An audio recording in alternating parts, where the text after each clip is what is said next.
Hello, my dear friends. Today, I want to share with you one of the most touching life stories in modern history.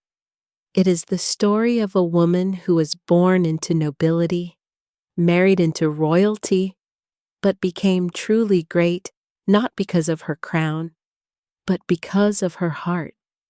She was known across the world as Princess Diana. Many called her the People's Princess. Why? Because she lived with love. She gave her time, her compassion, and her energy to the sick, the poor, the forgotten, and the broken. She was not perfect. She had struggles, fears, and sadness. But even in her pain, she continued to give love. This story is not just about a princess in a palace.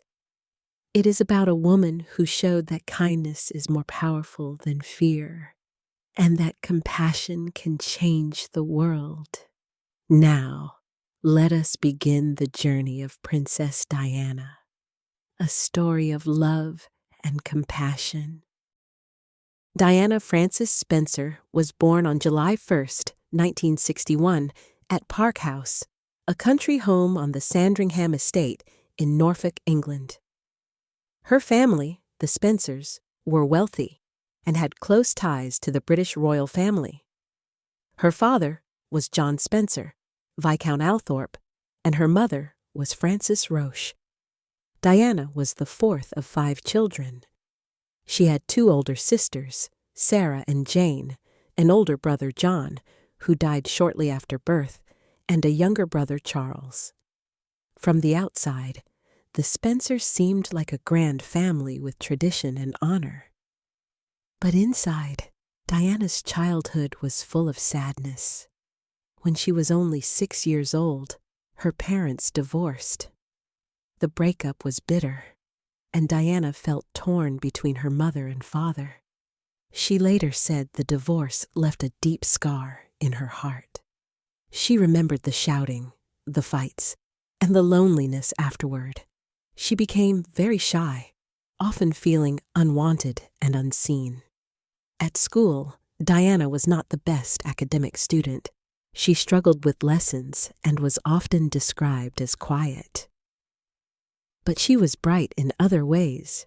She loved dancing, swimming, and music. She was kind to younger children and always wanted to comfort those who were sad. She also developed a love for children, often caring for them with warmth. This gentle spirit would one day define her as the mother of hearts meeting Prince Charles. In the late 1970s, Diana's life changed. Prince Charles, the heir to the British throne, was under pressure to marry. He was already in his early 30s, and the public expected him to find a bride. Diana first met Charles when she was 16. He was dating her older sister Sarah at that time. Diana thought Charles was kind, but she was just a teenager. Years later, they met again. This time, Charles saw her as a possible wife. Why Diana? She was young, beautiful, and came from a noble family. She was shy, but she had a charm that touched people. She was also seen as innocent, unspoiled by scandal, and a good choice for the future queen. In February 1981, Charles and Diana's engagement was announced. Diana was only 19 years old. Overnight, she became the most photographed woman in the world. Her face appeared in newspapers, on television, and in magazines everywhere. People were fascinated by her beauty and grace. The wedding of the century. On July 29, 1981, Diana and Charles married at St. Paul's Cathedral in London. It was called the wedding of the century. Over 750 million people around the globe watched on television. Diana's wedding gown was breathtaking, ivory silk with lace and a 25-foot train, the longest in royal history. She looked like a fairy tale princess. The carriages, the choirs, the bells, the royal family, the crowds, everything seemed magical. But behind the fairy tale Diana was nervous. She barely knew Charles. She was stepping into a life she could not fully understand. The crown was heavy, not just with gold, but with expectations and duties. Still, on that day, the world celebrated. A shy young woman had become the Princess of Wales, and the people felt hope and joy. The people's princess. As a royal, Diana quickly became different from others in the family. While many royals kept distance from the public, Diana reached out with warmth. She bent down to hug children. She held the hands of sick people. She made eye contact, listened deeply, and smiled with genuine love. She showed emotions, something rare for royals who were trained to remain distant. Crowds adored her. Photographers followed her everywhere. Newspapers called her the people's princess. She had the power to connect with ordinary people in a way no royal had done before. A devoted mother. In June 1982, Diana gave birth to Prince William, and in September 1984, to Prince Harry. For Diana, being a mother was the most important role in her life. Unlike traditional royals, who often left children to be raised by nannies, Diana wanted to raise her sons herself. She hugged them, kissed them, and took them to school. She even broke tradition by giving birth at a hospital instead of the palace. She took her boys on holidays, to amusement parks, and even on charity visits so they could see real life outside the palace walls. She said, "I live for my sons. I would be lost without them." Her devotion as a mother made millions love her even more. She was not only a princess, she was a mother of warmth and love. Pain behind the smile. While Diana's public image was glowing, her private life was dark. Her marriage with Prince Charles was troubled from the beginning. Charles was in love with another woman, Camilla Parker Bowles. Diana knew this, and it broke her heart. She felt lonely, unloved, and trapped in the royal system. She suffered from bulimia, an eating disorder, and battled depression. She once said, "I was crying out for help, but nobody listened." Despite her suffering, she continued to serve others. She hid her pain behind her smile.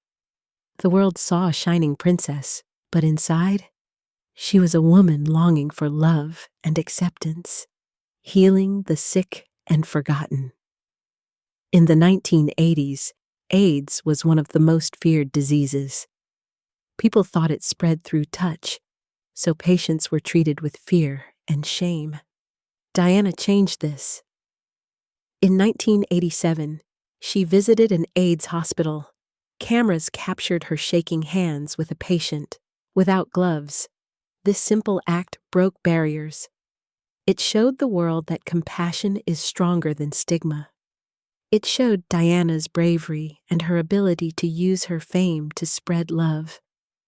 She also worked for the homeless, visiting shelters and bringing attention to their struggles. She supported children's hospitals, cancer patients, and landmine victims.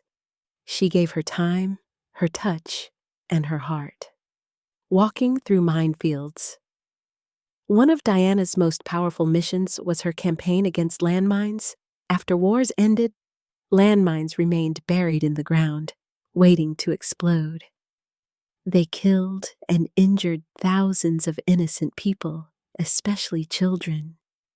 In 1997, Diana visited Angola. She walked carefully through a cleared minefield, wearing protective clothing. Photographs of her doing this went around the world.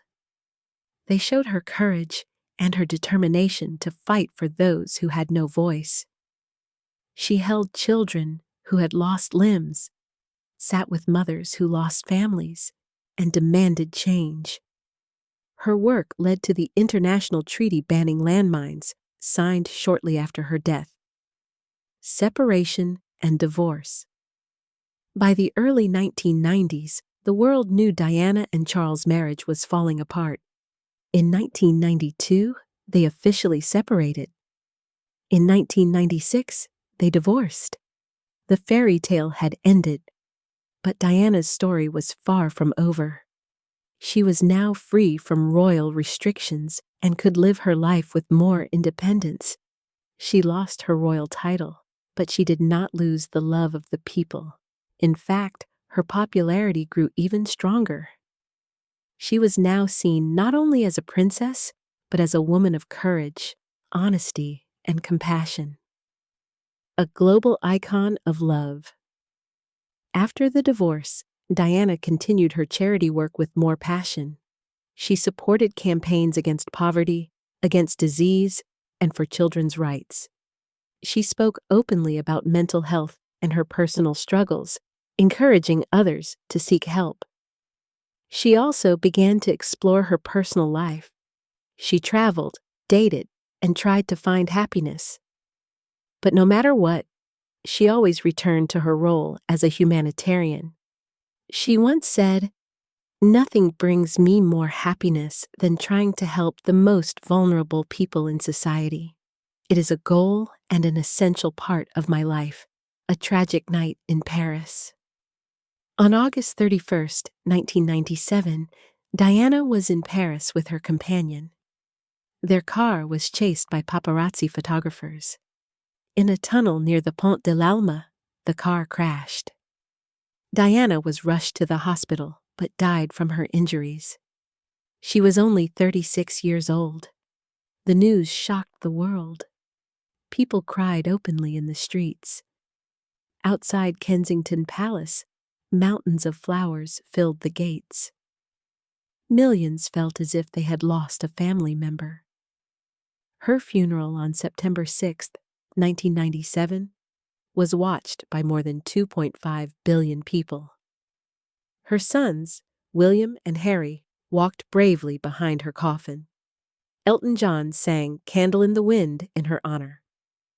Her brother, Earl Spencer, called her the most hunted person of the modern age. The world mourned not just a princess, but a woman who gave love until her last day. Her legacy lives on.